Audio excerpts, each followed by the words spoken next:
Então, vamos começar. Primeiramente, boa tarde, prazer, me chamo Lucas Lima. O slide às vezes ele vai piscar porque estamos numa festa rave, brincadeira, mas vai piscar. Vamos continuar o show porque ele tem que continuar mesmo. Me chamo Lucas Lima, tenho 27 anos, eu sou engenheiro mecânico por livre e espontânea pressão. Meu sonho era ser professor, depois me formei, sou professor, atuo como professor de robótica e professor de empreendedorismo. E hoje, aqui na Campus Party, no stand do Include, eu vou apresentar como se fosse um treinamento / intensivão sobre impressão 3D. Eu trabalho com impressoras 3D, eu tenho uma startup que é Infil. Nós somos um projeto de uma fábrica escola de impressoras 3D dentro da comunidade do Complexo do Alemão, no Rio de Janeiro. Então a gente desenvolve tecnologia 100% made in favela, porque capacitamos os jovens da minha comunidade e depois inserimos eles no processo de produção de nossas máquinas. E assim a gente gera essa tecnologia que a gente vende através da Infil. Além disso, a gente vende cursos, a gente vende pesquisa e desenvolvimento. Já fizemos uma impressora 3D de casas, que chama Projeto João de Barro. Atualmente, a gente também está fazendo uma impressora 3D de comida, em parceria com uma outra startup do Rio de Janeiro. Então, vamos lá para o nosso intensivão. É um curso bem intensivo, bem teórico, mas também traz bastante conteúdo. Antes de tudo, a nossa conversa vai se dividir nesses tópicos. A gente vai passar por uma introdução, explicar para vocês o que é uma impressão 3D, o que é uma impressora 3D, como surgiu, como foi feito, quais os tipos diferentes. Aí também a gente vai falar também sobre os projetos Rip Rapid de código aberto ou tecnologia open source. A gente vai falar sobre a construção de uma impressora 3D. Vamos praticamente destrinchar uma máquina, falando peça por peça o que compõe, para que serve, para que serve e para que a gente usa ela na impressora. E a gente vai falar sobre o firmware e o software fatiador. E no final, quem quiser essa apresentação, só me procurar no meu Instagram, que é o @lucaslima com 2 L's 3D. Beleza. Aqui nós começamos. A impressão 3D, todo mundo pensa hoje, oh meu Deus, que incrível uma impressora 3D, a gente pode imprimir qualquer coisa. No meu caso, eu imprimo até as cases do meu celular, mas ela não é uma tecnologia nova, ela não é uma tecnologia atual, ela é mais velha do que eu que estou apresentando sobre esse tema. A impressão 3D surgiu em 1984 com esse cara aí, ó, o Chuck Hall. Ele parece mais o cantor do Bee Gees, mas sim, ele é um cientista. Em 1984 ele lançou... Eita! Calma aí, temos problemas técnicos. Entrou em tela azul. Oh my God.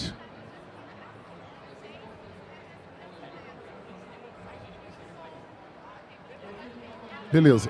Em 1984 ele lançou a primeira impressora 3D por um processo que a gente chama de estereolitografia, ou SLA.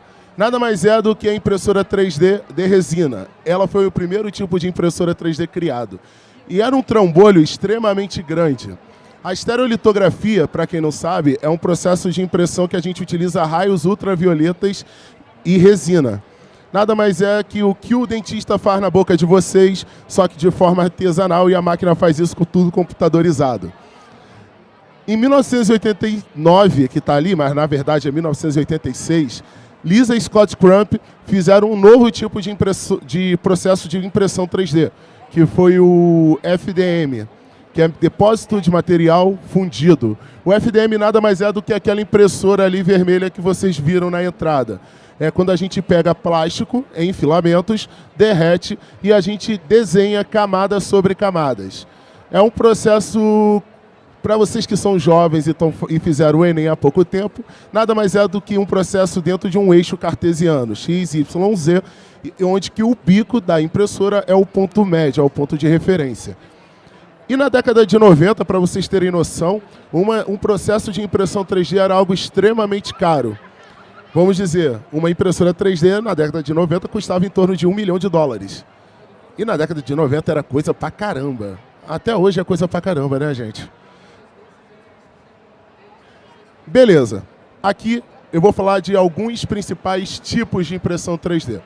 O primeiro é o estereolitografia, o SLA, que são as impressoras de resina, que são caras, mas tem também a questão das vantagens e desvantagens desse processo. A estereolitografia, por ser com resina, ela tem um cheiro muito forte. Então você não pode imprimir com uma impressora de resina em ambientes fechados ou de pouca circulação, porque senão vai ficar mal e vai estragar os teus pulmões e vai matar alguém. Não queremos matar ninguém.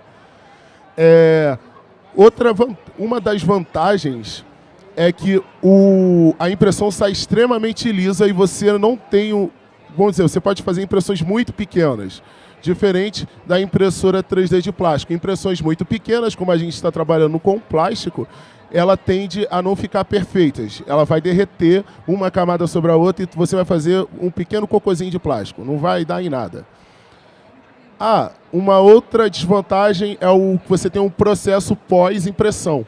O que seria o processo pós-impressão? Quando a gente termina de imprimir numa impressora normal, de plástico, a gente só tira a peça da mesa, limpa os suportes, dá aquela lixadinha para ficar top e depois você tem o teu produto finalizado. Na impressora 3D de resina, você tem que pegar ela, lavar com álcool isopropílico a impressão, limpar ela e depois você ainda por cima tem que botar numa câmara de cura, uma câmara de cura que utiliza a luz ultravioleta. E ela fica ali de 2 até 4 horas para fazer a secagem dessa resina, a cura desse material.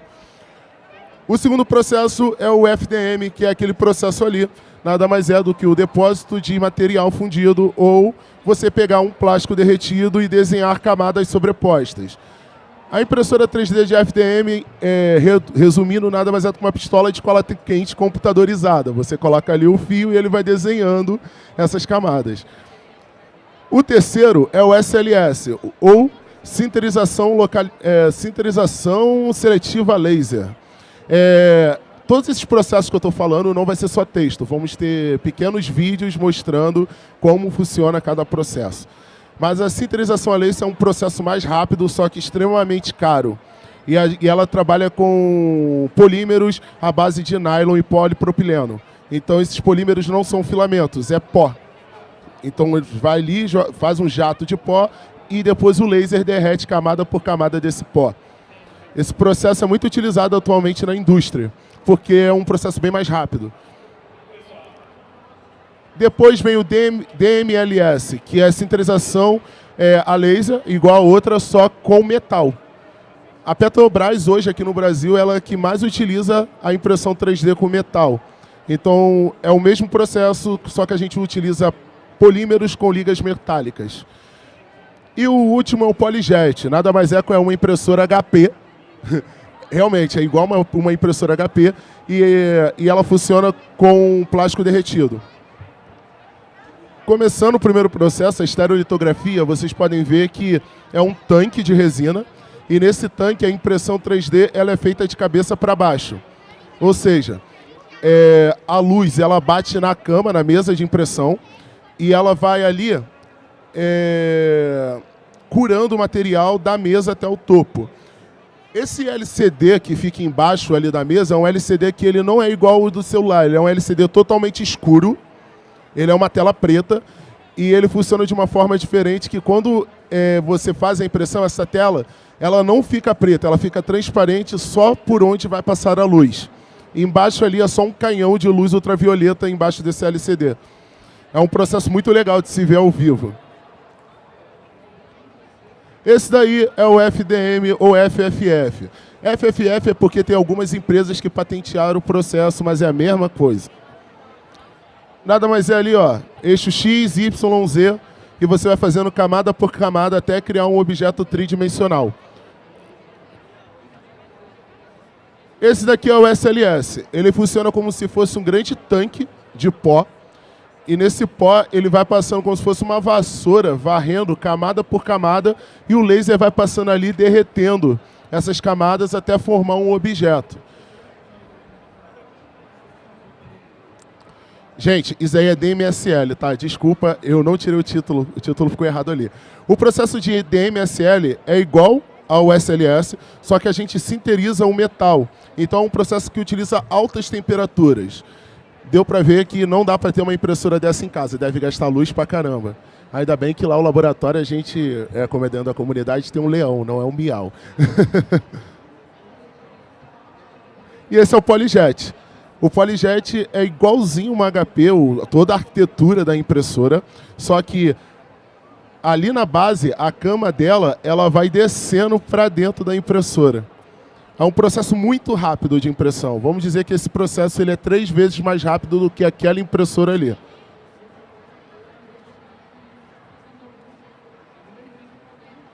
Beleza. Projeto Hip Wrap. Para vocês entenderem, até 2004, impressoras 3D tinham patentes. Você não poderia construir uma na sua casa, a não ser que tu pagasse pelas empresas o direito de patente dessas máquinas. Em 2004, ocorreu a quebra das patentes das impressoras 3D, virou domínio público, qualquer pessoa poderia fazer isso em casa. E com a quebra das patentes, começou a reunir uma série de pessoas, como cientistas malucos igual a mim, pessoal de hardware, pessoal de software, programadores, entusiastas da cultura maker, e falaram, vamos nos unir, fazer o Megazord da gambiarra e vamos formar uma comunidade internacional de como fazer impressoras 3D. Daí surgiu a Hip Wrap. A Hip Wrap, para quem quiser saber mais, ter mais informação para construir a sua própria impressora em casa, é só digitar hipwrap.org. E você vai ter informação, lista de compras, até a programação já feita dessas impressoras. É só baixar, ler e abusar à vontade desse conhecimento. Então ali a gente faz as primeiras impressoras 3D de baixo custo. Esse modelo que vocês estão vendo é um modelo chamado Prusa Mendel. Foi uma das primeiras. Eu tenho um modelo desse, meu pequeno dinossauro no meu laboratório. Gente, ela é horrível. Não queira ter uma. Eu tô vendo tu rindo, cara. Não queira ter. E ali não faz só essa impressora. Faz dezenas de tipos diferentes de impressora. A impressora da qual eu fabrico hoje é uma derivação que eu consegui a partir dos conhecimentos que eu adquiri dentro dessa plataforma. A minha impressora nada mais é do que uma cópia de uma Prusa. E eu boto o nome de Maria porque ali as programações e as peças eu remodelei. Eu remodelei eu remodelei através da minha realidade. Ou seja, eu sou um jovem sem dinheiro, sem um tostão furado no bolso. Vamos remodelar a nossa tecnologia, a minha realidade. Então, eu construí com sucata eletrônica. Eu fui remodelando as peças até encaixar tudo. Beleza. Mas como é composta uma impressora 3D? Quando a gente vê aquele negócio lindo, industrializado, maravilhoso ali, aquele caixote vermelho, a gente não faz a mínima ideia do que compõe tudo aquilo. A gente só vê, que legal, vou imprimir um Baby Groot. Foi assim que eu conheci a minha primeira impressora 3D, imprimir o Baby Groot. Então, a impressora 3D ela se divide em 2 colunas. A primeira é a parte da eletrônica. Todos os compostos eletrônicos de uma impressora. Que são Arduino, no meu caso, mas não só Arduino, tem vários tipos de placas controladoras atualmente. A gente já está, foi em 2004, estamos em 2022. Então o negócio foi feito em 1984. Então já tem coisa pra caramba no mercado. Tem placas de alta velocidade de processamento, impressoras que imprimem extremamente rápido. Então aqui essa placa de Arduino é de uma configuração bem básica. Então na eletrônica é um Arduino, são endstops. Para quem não conhece, endstops é fim de curso, é o switch do mouse de vocês. Hot end, que é o bico aquecido, é a parte mais importante da impressora. A ramps, que são placas de expansão, é onde a gente, através do Arduino, vamos ter portas de entrada e saída de informação. Ele praticamente resume, pega a placa de Arduino e fala, o motor fica aqui, o sensor fica aqui, o endstop fica aqui, o hot end fica aqui. Tem os drivers, que existe uma infinidade. O driver a gente vai falar bem aprofundado daqui a pouco. A mesa aquecida, os módulos de expansão e o LCD. E a parte mecânica são os motores de passo NEMA 17, as barras de aço 1045, sem falar linguajar de engenheiro, barras de inox, rolamentos e correias. É assim que se divide uma impressora 3D. E vamos começar falando peça por peça. Beleza. Arduino ou placas controladoras. O Arduino é a forma mais barata de você construir uma impressora 3D. Por quê? Uma plaquinha dessa com 100 conto, você já tem uma das partes mais importantes da impressora.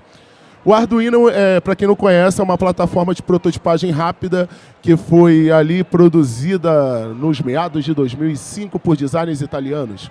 E nessa placa ali a gente utiliza ela para o desenvolvimento de protótipos, softwares, protótipos, projetos e impressoras 3D. O Arduino nada mais é o cérebro da nossa máquina.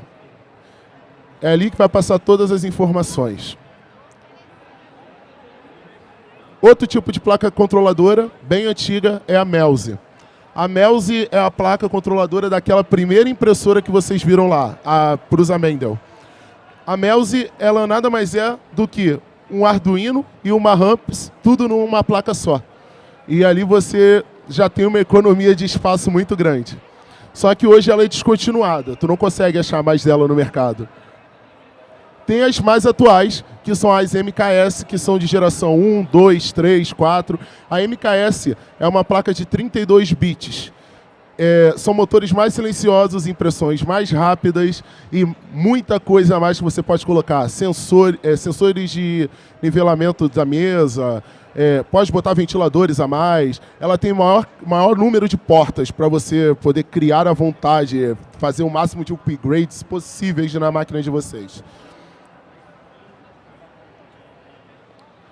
Aqui a outra placa. Alguém conhece a impressoras 3D Ender?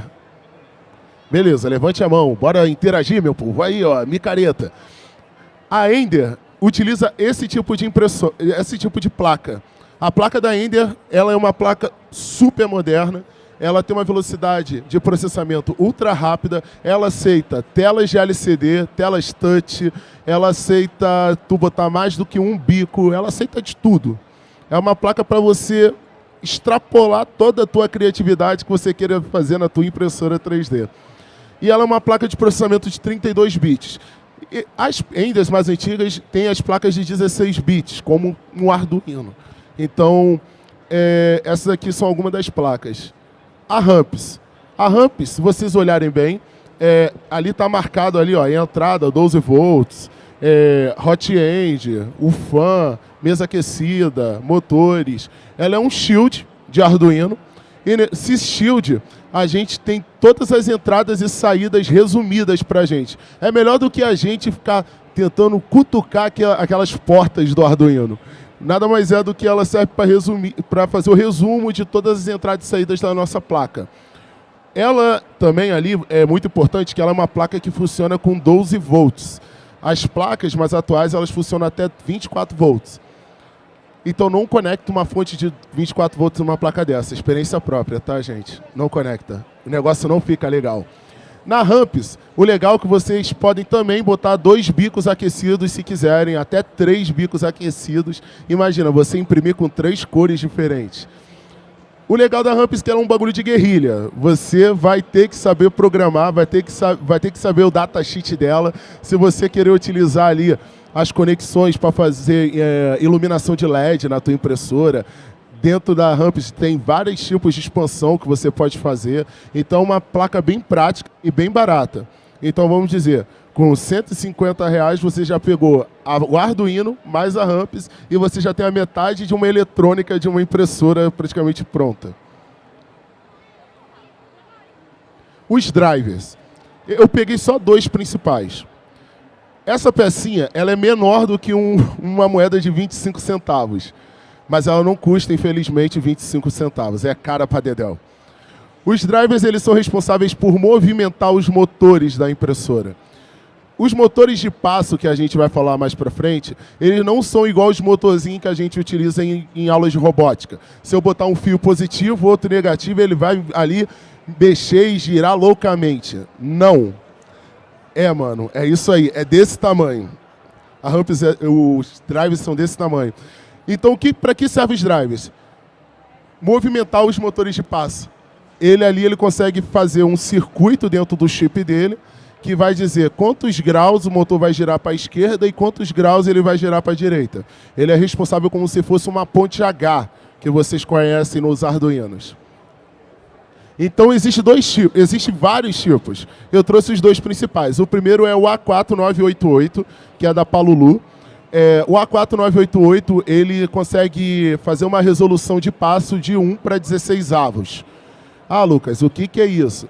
Gente, resolução de passo é a qualidade do movimento da impressora.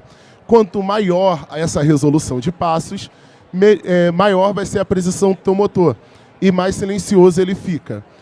Quando eu tenho as minhas primeiras impressoras feitas por mim com A4988 e elas ficavam no meu quarto, parecia que eu estava dormindo do lado do R2D2, porque toda hora tinha barulho de frequência de motor. Já o DRV8825, ele é a mesma coisa do que o A4988, só que na Ramps ele entra invertido, por causa que o circuito dele é invertido. E ele tem uma resolução de passo de 1 para 32 avos. Então ele é mais silencioso do que o driver do A4988. Atualmente, a gente tem drivers que vai de 1 para 256 avos, que são os famosos TMC.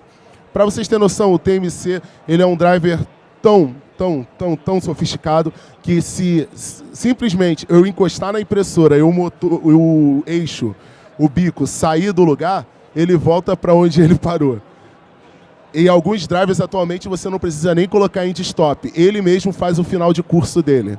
Então, a gente está falando de uma tecnologia que está bem avançada. Mesa aquecida. Aquela impressora ali da frente não tem, porque aquela impressora ali é uma impressora só para PLA. Quando a gente fala de impressão 3D FDM, a gente fala de polímeros. E polímeros, eles têm um negócio muito legal chamado coeficiente de retração. Trazendo vocês para uma aula de ciência dos materiais, coeficiente de retração nada mais é que a velocidade e praticamente as propriedades do meio ambiente, externas, que vão fazer aquele plástico ter uma secagem mais rápida ou se contrair. Materiais como ABS, PETG, ASA, o PET reciclado também, eles são materiais que precisam estar sempre aquecidos. O PLA não, você pode imprimir batendo no ventaval que não vai dar PO na sua impressão. O ABS só dá dor de cabeça. Além de ser um dos materiais mais baratos de impressão, porque eu gosto de pagar pouco, ele dá muita dor de cabeça. Então, para vocês que querem começar a utilizar uma impressora 3D em casa, eu indico começar utilizando o PLA. O melhor de tudo que o PLA, ele é feito a partir do resíduo da cana-de-açúcar e milho. Então ele tem um cheirinho muito gostoso de açúcar quando está derretido. Não bote na boca, tá, gente? Ah, é legal. A mesa aquecida aquece até 100 graus. Tem mesas que elas são ligadas direto na tomada, 110, 220, que aquece até 200 graus. A gente está falando de impressoras de nível industrial. A nossa é mais para ficar em casa, para curtir, fazer um action figure.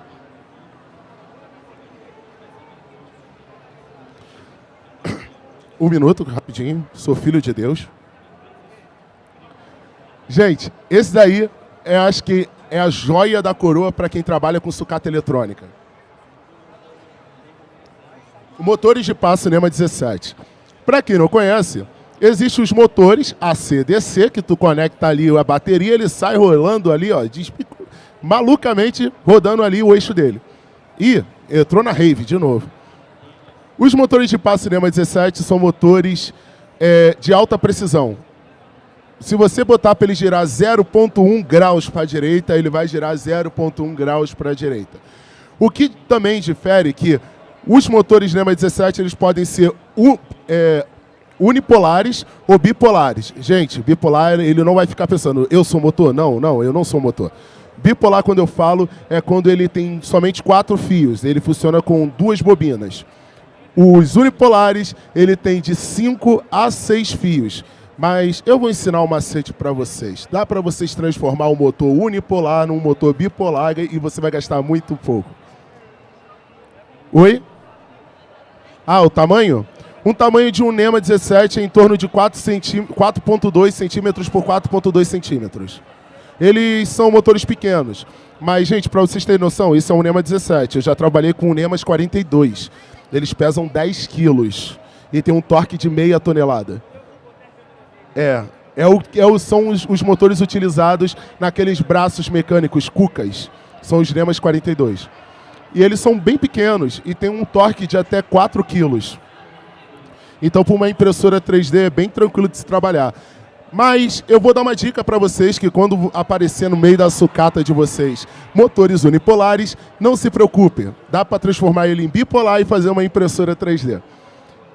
Os motores bipolares têm uma forma muito prática, tem duas formas muito práticas de você saber as bobinas, os pares de fios que vai ser a bobina A e a bobina B.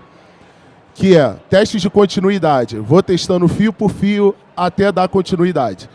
Quando o multímetro apitar, você achou o primeiro par de fio. Quando o multímetro apitar, você achou o segundo par de fio.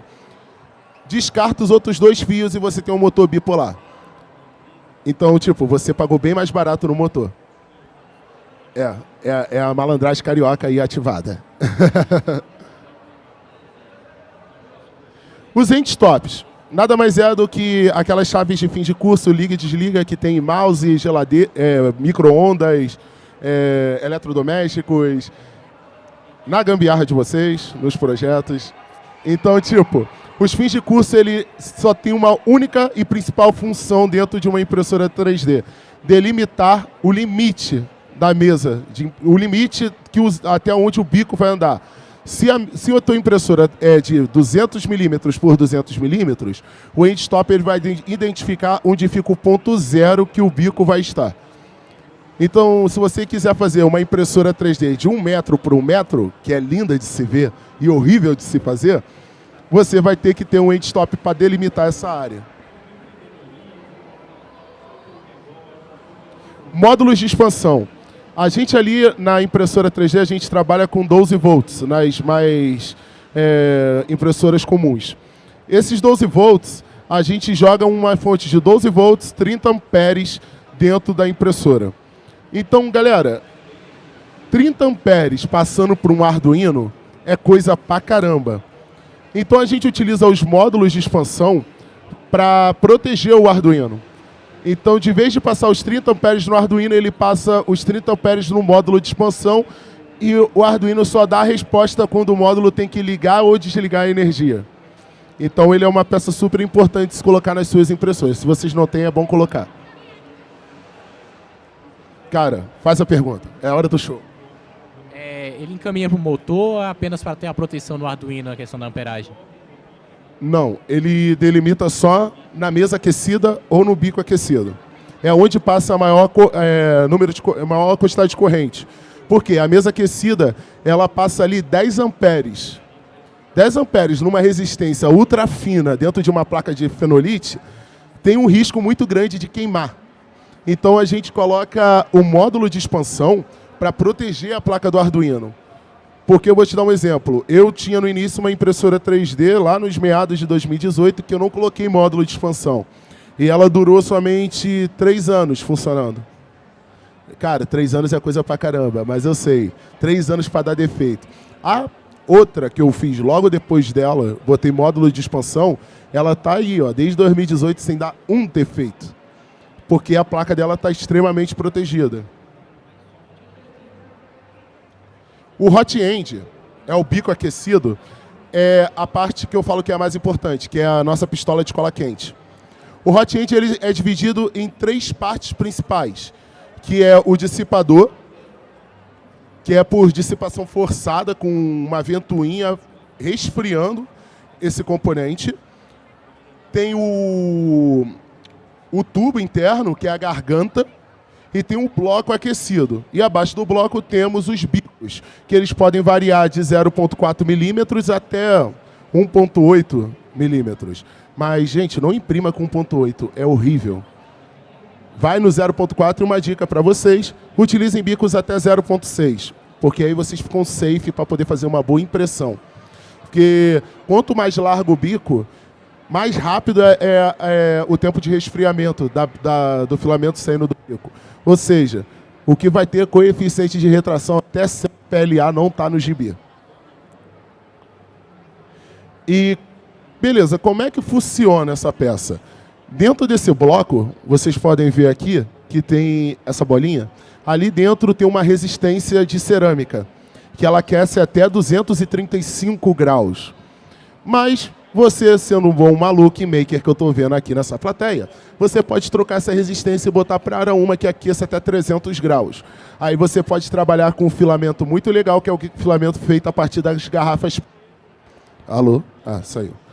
Que é o filamento feito a partir das garrafas PET. Por quê? O PET ele tem que ter uma alta temperatura para haver um derretimento.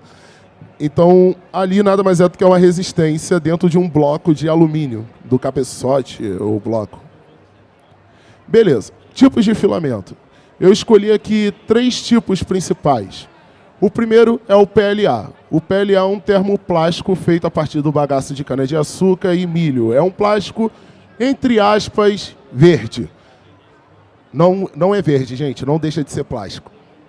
Mata a tartaruga da mesma forma. E o ABS é um filamento. O ABS é um filamento que ele é super resistente, ele é super versátil de se trabalhar, mas é o que mais dá dor de cabeça, porque ele tem ele dá o warp, que é quando levanta, dá aquela levantadinha da mesa e fica torto, e ele também tem um coeficiente de retração muito alto. Acontece trincas, ele descola, as camadas praticamente se quebram toda hora. Então é muito difícil. É legal você imprimir com ABS quando você tem um case e um ambiente controlado sem ventilador. Mas quando a gente fala de Rio de Janeiro, é impossível não ter um ventilador perto. E o outro ponto também é que o ABS ele é um termoplástico feito a partir do petróleo. Ele, então, não fique muito perto de uma impressora que imprima com ABS, porque os vapores são tóxicos. Crianças não trabalhem com ABS. O outro é o PETG. Nada mais é do que o PET com adição de glicol. Por que tem adição de glicol, galera? O PET ele é um dos melhores materiais para se trabalhar. Ele pode ser reaquecido, ele pode ser lixado, ele pode ser pintado, ele pode fazer N coisas. Ele é super resistente. Para vocês terem noção, eu utilizei o PET numa máquina, que foi quando eu fiz a João de Barro, que é a minha impressora 3D de casa, porque as polias não tinha no Brasil. O cara dos Estados Unidos se negou a vender para a gente porque a gente era brasileiro. Aí, acontece. Porque a gente tem que fazer 2 notas fiscais, para entregar no Brasil. E aí a gente fez essas polias feitas com impressão 3D imprimindo em PETG. E ela aguentou um torque de até 500 toneladas. Uma peça impressa aguentou tudo isso. Então, um material muito versátil de se trabalhar.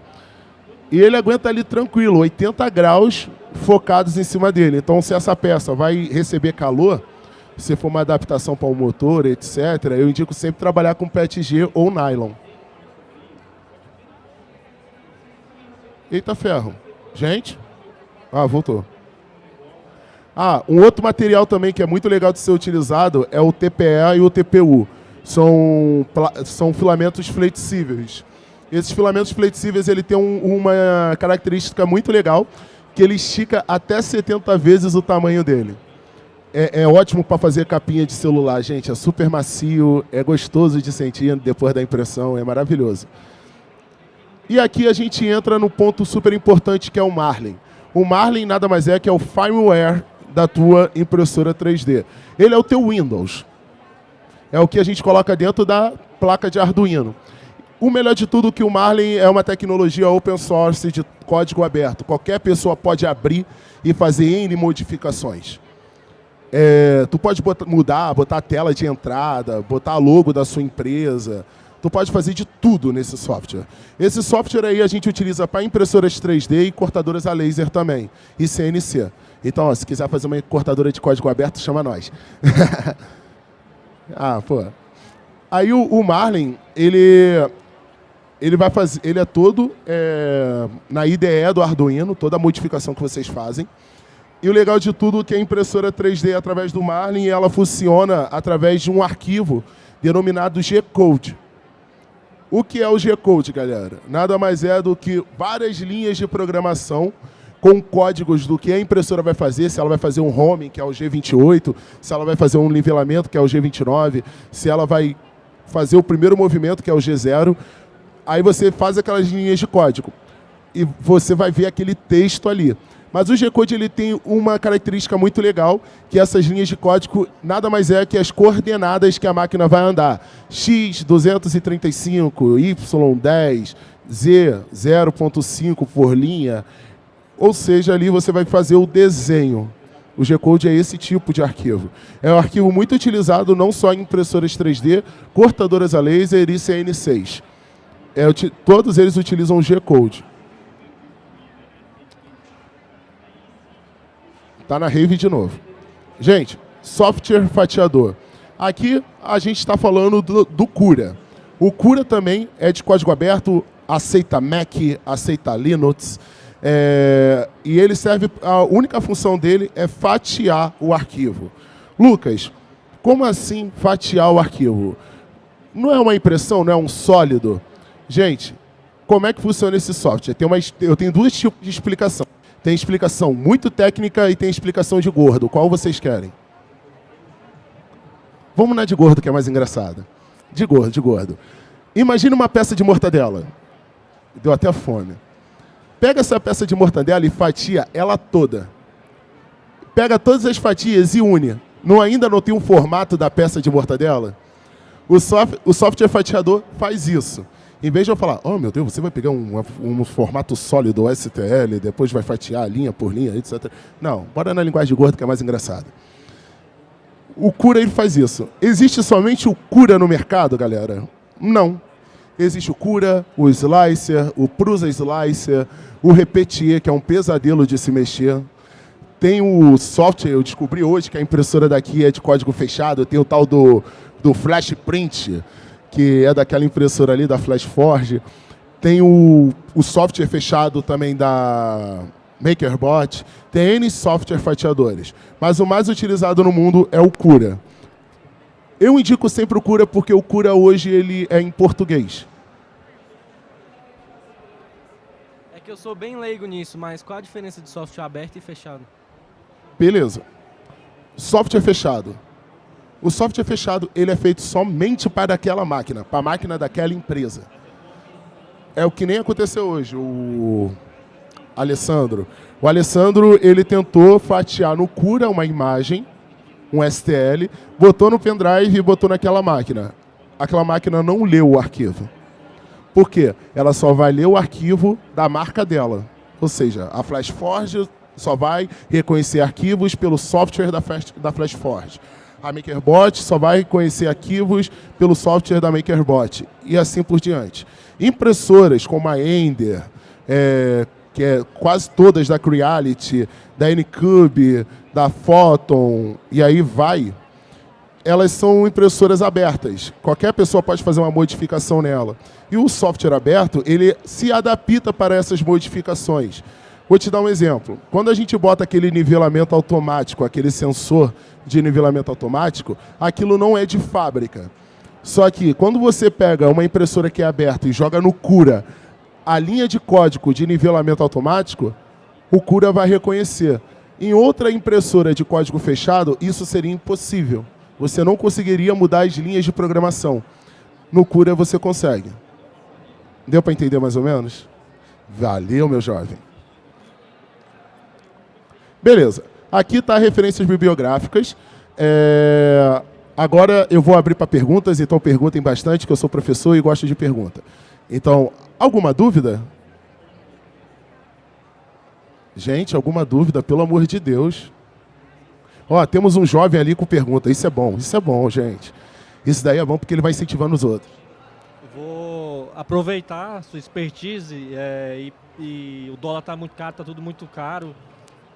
Atualmente, qual impressora você recomenda comprar ou é mais interessante montar a própria mesmo, com Arduino? Ou em vez do Arduino, comprar aquela placa de 32 bits que a Ender usa? O que está mais viável hoje?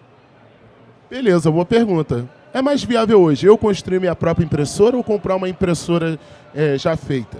Gente, atualmente, todo mundo aqui estamos numa feira de tecnologia, então podemos ser abertos. Vocês sabem que a gente está passando por uma crise de componentes eletrônicos, não sabe? E todo mundo está sofrendo isso, e principalmente o tiozão aqui. As peças aumentaram 3 vezes o preço. Na moral, não dá nem mais para negociar com o chinês. Tu pede desconto, ele já quer matar a tua 7ª geração. Só que o que acontece? Hoje, é mais viável você fazer sua própria impressora ou comprar uma?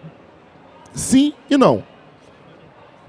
Se você não quer ter dor de cabeça, eu sempre falo, ó, compra uma Ender 3 e seja feliz.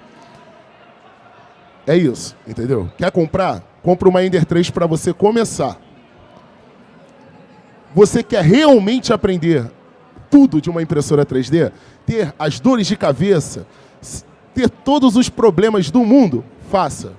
Mas também, qualquer impressora que você pegar, você vai saber resolver qualquer problema. Seja da FlashForge, MakerBot ou outra qualquer marca. Então, tipo, eu sempre indico para, se você quer realmente aprender, faça. Se você quer pegar uma impressora por hobby ou simplesmente colocar na sua escola, compre. Aí eu indico sempre, compre da Ender. A Ender não vai te dar dor de cabeça. Alguma pergunta? Para quem é iniciante e quer começar a mexer com isso, qual a melhor dica que você dá para começar a aprender? Para quem é iniciante, quer começar a mexer com isso, quer aprender a mexer com a impressora, qual a dica que você dá para começar a aprender? Melhor meio. Beleza. Todo mundo aqui já mexe com impressora 3D? Meu jovem, tu quer começar, né? Então, vou te dar os caminhos das pedras. Vou até sentar aqui. Eu posso me dar esse luxo. Quem está mandando aqui hoje sou eu. Vamos lá. Caminho das pedras. Se você quer começar a mexer com impressora 3D e não sabe por onde começar, YouTube é o melhor dos professores. Cara, eu aprendi a construir impressora 3D vendo vídeo de gringo no YouTube sem saber inglês. Então, tipo, YouTube é o melhor dos professores. Se você quer uma referência bibliográfica, livro, texto, pega o meu livro que tá tudo certo, eu dou de graça. Manda lá um direct lá no meu Instagram, @LucasLima com 2 L's 3D, e você vai ter acesso a todas as informações que eu tive em 6 meses de trabalho nessa profissão de corno que é ser engenheiro. Mas essas 2 dicas que eu dou: vídeos de YouTube, fóruns nacionais, fóruns internacionais, grupos de Facebook e apostilas. Pegue a minha. Esse aplicativo que você indicou, ele é só o software? Esse aqui, ó. Não é aplicativo não, querido, é site. É site. É hiprap.org. Oi? É Lucas Lima com 2 L's 3D. Manda um direct lá que o livro vai estar de graça. É isso aí, meu irmão. Aqui a gente trabalha assim. Tu falou do drive, falou que era um pouco caro, mas você não falou o preço. O quão caro seria esses drives da impressora, né? Você falou que tinha 2 drives, mas eu acho que não mencionou sobre o valor, se teria, né? Você mencionou os drives da impressora. Os 2 drives, não tinha 2 drives da impressora? Só que você não mencionou sobre o valor do drive, entendeu? Falou que seria caro, mas o quão caro seria esses drives? Legal, gente. Agora eu entendi a pergunta. Ele falou sobre os drives, que é esses aqui, ó. Pá. Ele falou, tá, eu mencionei sobre os drives, mas eu não falei o quão caro eles são. Atualmente, você consegue comprar o verdinho ali, ó, por R$25 a unidade. Você precisa de 4 para colocar numa impressora. É a crise dos componentes, cara. É triste. Eu pagava 50 centavos da China. Agora da China eu pago R$12 em cada um. O roxinho ali, ele é mais caro. Quanto melhor é a resolução de passos, mais caro é o drive. O roxinho você consegue comprar por média de 30 até R$40 a unidade dele. Mas você pode pagar ali naquelas promoções noturnas do Mercado Livre, se você ficar de olho e conversar com o fornecedor, você consegue ali pegar 4 drivers por menos de R$200, entendeu? Então dá para tu conversar. Ou trazer da China em grande quantidade. Os drivers mais atuais, tipo o TMC, que é muito utilizado na Ender, cara, a unidade de cada TMC é R$98. R$98 por um chip do tamanho de uma moeda de 25 centavos. Então, é essa a média de preço. Existem drivers que são bem mais caros, tipo R$125 a unidade. Alguma pergunta? Olha, temos um jovem aqui. Fala aí, meu jovem. Quanto é o preço médio de fazer uma impressora 3D ou comprar? Beleza, preço de impressora. Nossos amigos da China, que são maravilhosos em produção em escala, hoje a gente tem uma Ender 3, uma média de R$ 1.300 a R$ 1.600 sendo vendida no Mercado Livre. Meu local de pesquisa é o Mercado Livre. Atualmente, antigamente, antes da crise dos componentes, eu gastava em média R$ 850 para fazer uma impressora. Agora, com a crise dos componentes, a gente tem um custo de fabricação de R$ 1.450. Então, tipo, é o preço de tu comprar uma. Hoje a gente enfrenta isso, mas também tem a questão de agregação de valor. Então, tem empresas que compram da gente por a gente vender não só a máquina, a gente vende toda uma cultura na nossa empresa. Então, tipo, hoje, para você fazer uma impressora, tu vai gastar uma média aí de R$ 1.500, R$ 1.300. É o preço de uma Ender hoje. Então, hoje é mais fácil você comprar uma Ender. Alguma pergunta? Alguma pergunta, jovens? Temos? Meu Deus, se não temos perguntas... Na questão do filamento, o que seria bom para ter ali um melhor aquecimento, né, para ele não ficar, por exemplo, no frio ou algo assim, para danificar o filamento na hora de fazer algum molde ali, alguma... Tu tá fazendo essa pergunta em relação ao armazenamento do filamento? Ah, essa é boa, cara. O que acontece? Quando você compra o filamento, tu compra ele bonitinho, ele já vem embalado a vácuo. E vem com um saquinho de umas bolinhas que você não pode botar na boca, porque tem gente que coloca, que é silica gel. Então, qual é a dica que eu dou? Sempre locais escuros, com pouca incidência de luz do sol, e tu taca desumidificador de ar dentro. Tu pega potes de silica, ou compra um saco de silica gel e joga ali dentro. Não pode ter umidade no ar. Por quê? A umidade ela entra dentro do filamento e deixa ele extremamente quebradiço. Ou, às vezes, quando ele não fica quebradiço, fica dando aqueles barulhinhos de estouro no filamento enquanto ele está sendo impresso, porque ele está com água. Então, ele fica fervendo enquanto está imprimindo. E não é legal. E ele também altera as propriedades físicas do material. O teu material não fica resistente. Então, dá vários BOs. Então, para você armazenar o seu filamento de forma correta, é você colocar ali dentro de um armário, é o que eu faço. Eu coloco dentro de um armário com um saco de silica gel, muito silica gel, porque lá a gente armazena 30 quilos de filamento, lá no nosso laboratório. E, depois disso, nunca mais ressecou o filamento lá na empresa. Então, é a dica que eu tô. Mais alguma, gente? Perguntas? Curiosidades? Querem aplicar na empresa? Se não temos perguntas, então a gente fica por aqui? Ficamos por aqui. Valeu, pessoal. Amanhã tem mais, chega mais. Tamo aí. E, me segue lá, Lucas Lima com 2 L's, 3D no Instagram. Quer apostila? Chega lá que eu dou de graça para vocês. Quer conversar? Depende da minha agenda. Aí fica complicado. Mas eu estou à disposição total. Tanto para o Include, tanto para campus, tanto para pessoas entusiastas de impressão 3D. Estamos aí para ajudar e democratizar conhecimento. Valeu!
cara. Eu até tenho uma de resina, cara. Só que eu evito trabalhar com ela porque ela dá muito trabalho. Você tem que separar um espaço, etc. Valeu, Jorge. E, tipo,